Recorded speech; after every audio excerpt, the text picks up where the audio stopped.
So this is a little bit of a how long is a piece of string, but what the crux of it that I really want you to understand with when it comes to environment is that it can have as much impact on stuttering as it can have on a child's nervous system as a whole.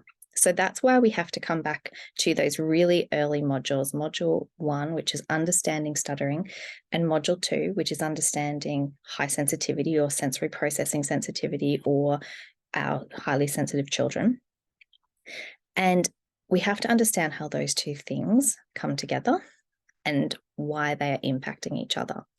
So when we're looking at environment, so this question is asking how much impact does environment have on stuttering? So the environment can be any number of things. It can be the home environment. It could be a preschool or a school environment, but it could also be what's happening immediately around that child. So it might be in a busy shopping center where things are noisy or chaotic, or there's lots of lights or sounds or sensory overstimulation. But it could also be internal environment. So it could be illness, it could be injury, it could be sensory processing difficulties where the body and the brain are not able to really process and integrate sensory information well. It could be emotional environment. It could be a child is feeling nervous or upset or angry, excited. Environment can cover a whole range of factors. And when we think about environment, the main factors that we really need to understand and take into consideration are really covered in modules 3 through to 7. So it's things like what's happening in the brain, what's happening with emotions, what's happening with the body, what's happening with language. So there's all these factors that we need to be able to take into consideration. And so for some children who don't have really highly sensitive nervous systems, the environment might not be having a huge impact, but the environment is a changeable thing. So it depends on what's happening around that child and what's happening within that child. I personally feel in the work that I do to support families with children who stutter, that environment plays a huge role. It's not the be-all and end-all. It's not that we can't ever create any positive change for a child who is stuttering when we're not addressing the environment, because we can. And this is the typical path that most speech therapy takes when we're looking at stuttering, is we just solely focus on the speech and language component of stuttering, which usually looks along the lines of changing something in that child's speech mechanism, or a LIDCOM style approach where we're creating a container for language to be more simple. And that is a really, really valuable and vital part of supporting a child back to fluency. But when we don't address the environment, and when we're not aware that the environment can have a huge impact on a child.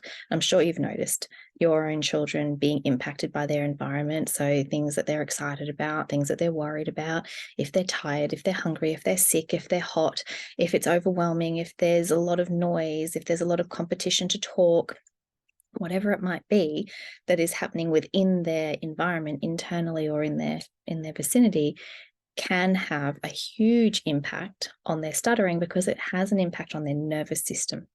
So we have to understand that these two things are not able to be separated into, we can just treat the stutter or we can just treat the environment. We have to look at it as a whole. We have to see these children as they are a whole being within an environment, and we can't separate the two. So environment has a humongous impact, but that doesn't mean we have to control every element of that child's environment. We don't want to create an environment that is void of any information or stimulus. It's just not possible. And it's not desirable either, because we want to help a child to be able to function within their environment.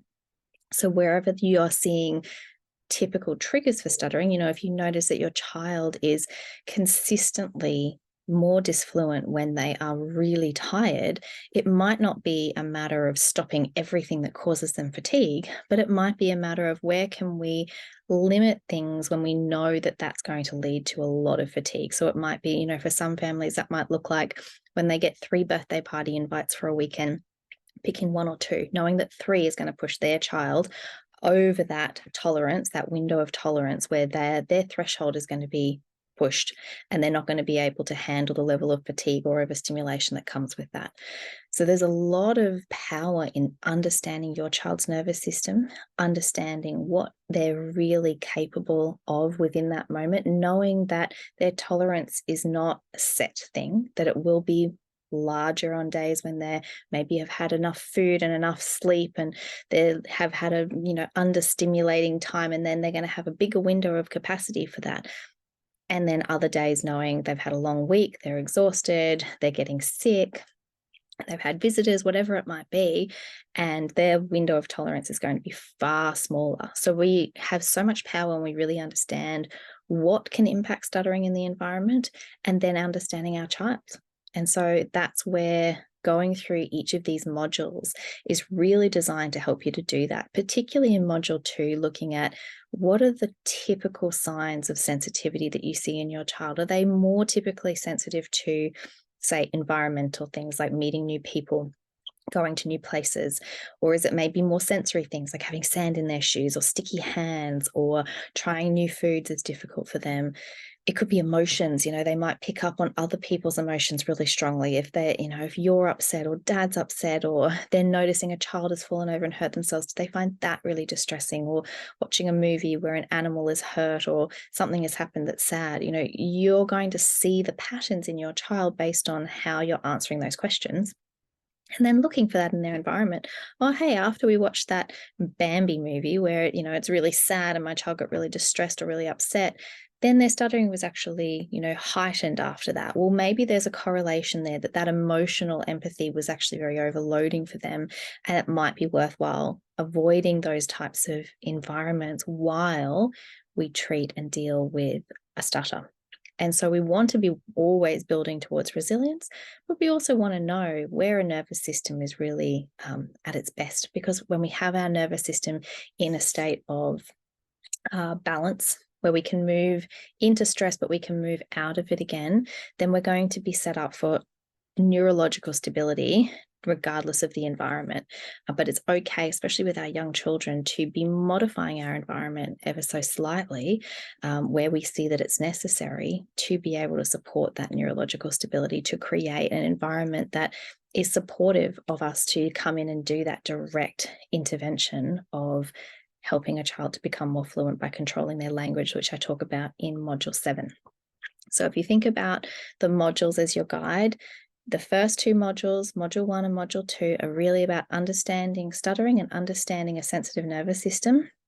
The modules of 3, 4, 5, and 6 are around really understanding how each of those different things comes together. And then module 7 is really designed to be able to help you to hone in on those direct language treatment and intervention models.